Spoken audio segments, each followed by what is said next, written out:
यंदाची लोकसभा निवडणूक महाराष्ट्रासाठी अनेक अर्थांनी खास आहे। राज्यातील बडे नेत्यांचं आगामी काळातील राजकारण सेट करणारी ही निवडणूक ठरेल असं म्हटलं तरी वावगं ठरणार नाही। ज्येष्ठ नेते शरद पवार, मुख्यमंत्री एकनाथ शिंदे, उपमुख्यमंत्री अजित पवार, देवेंद्र फडणवीस आणि वंचित बहुजन आघाडीचे प्रकाश आंबेडकर यांच्यासारख्या दिग्गज नेत्यांची परीक्षा घेणारी ही निवडणूक असणार आहे। तर दुसरीकडे निवडणुकीत महाविकास आघाडी यंदा महायुतीला जोरदार टक्कर देईल। महायुतीच्या जागा कमी होतील असंही सांगितलं जातंय। विरोधकांनी तर लोकसभेच्या निकालानंतर एकनाथ शिंदे यांचं मुख्यमंत्रीपद जाणार अशा वावडे उठवण्यास सुरुवात केली आहे।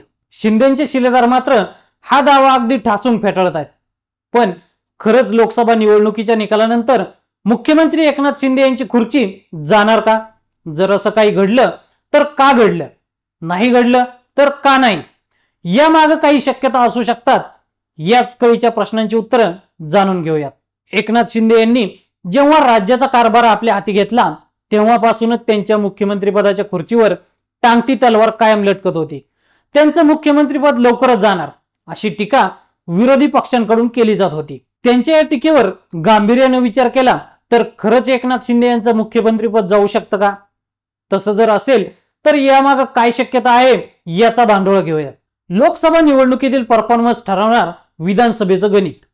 लोकसभा निवडणुकीत जर शिंदे गटाला कमी जागा मिळाल्या तर शिंदेची खुर्ची डळमळीत होऊ शकते। निवडणुकीच्या जागा वाटपात भाजपनं सुरुवातीपासूनच आक्रमक भूमिका घेतली होती। एक एक मतदारसंघासाठी भाजप नेते भांडत होते। त्यामुळे शिंदे गटाला 2 अंकी तरी जागा मिळतील की नाही असा प्रश्न उपस्थित केला जात होता। शिंदेंनी भाजप समोर नमती भूमिका घेतली का अशी चर्चा दबक्या आवाजात सुरू होती। मात्र शिंदेंनी मुत्सद्देगिरी दाखवत थोड्या तिडक्या नाही तर तब्बल 15 जागा पदरात पाडून घेतल्या। या 15 मतदारसंघांपैकी 13 मतदारसंघात शिंदेच्या शिलेदारांनी उद्धव ठाकरेंच्या सेनेला टक्कर दिली। यातील जास्तीत जास्त जागा जिंकून खरी शिवसेना आपलीच हे शिंदेंना सिद्ध करावं लागणार आहे।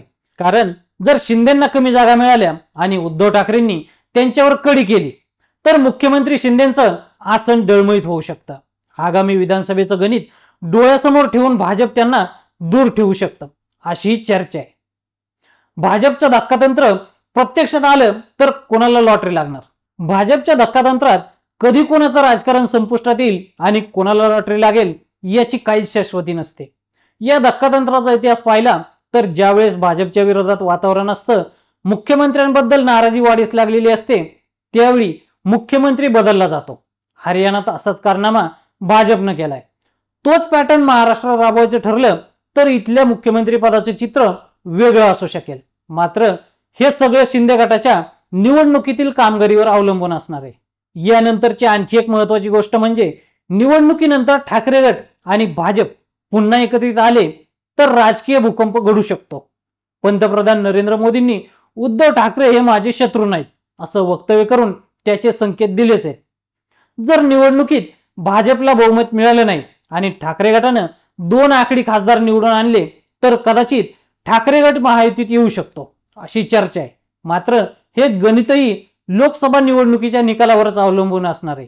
तर शिंदेचं मुख्यमंत्रीपद राहील सेफ या शक्यता जरी गृहीत धरल्या तरी खरंच मुख्यमंत्री शिंदेचं मुख्यमंत्रीपद जाईल का याची खात्री देता येणं अवघड आहे। कारण लोकसभेनंतर राज्यात विधानसभा निवडणुका होणार आहेत। उपमुख्यमंत्री देवेंद्र फडणवीस यांनी सांगितलं होतं की आगामी विधानसभा निवडणूक एकनाथ शिंदेच्या नेतृत्वात लढवली जाईल।